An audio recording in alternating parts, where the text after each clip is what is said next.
What is the likelihood this thing trades at $1 million US inside the next 5 years? Is it 50%? I think it's at least that high.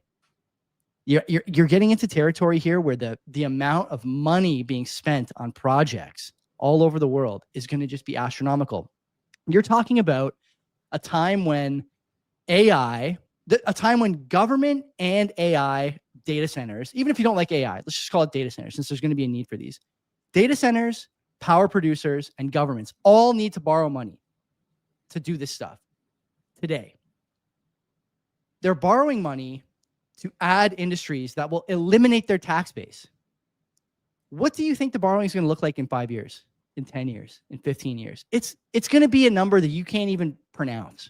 We have not conceived of the number yet. This is at a time when real estate is still in the trillions. M2, if you go down to M3, you're talking 150, 200 trillion dollars. You don't need much of a push to get Bitcoin to $1 million a coin. And the pressure, like we've said on this show over the years, is coming from everywhere. It's coming from the top. It's coming from the bottom. It's coming from the sides. You name it.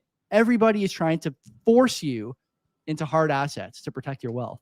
They're not telling you that, but the policies they're enacting are nudging you in that direction. So what are you worried about?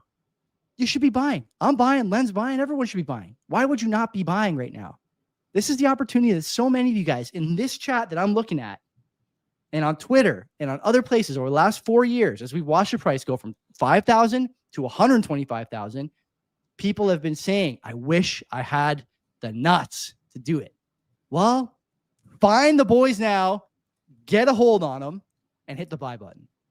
Because if you don't, you're going to regret it again in a few years. That is a promise. That is a promise. Are you hearing this,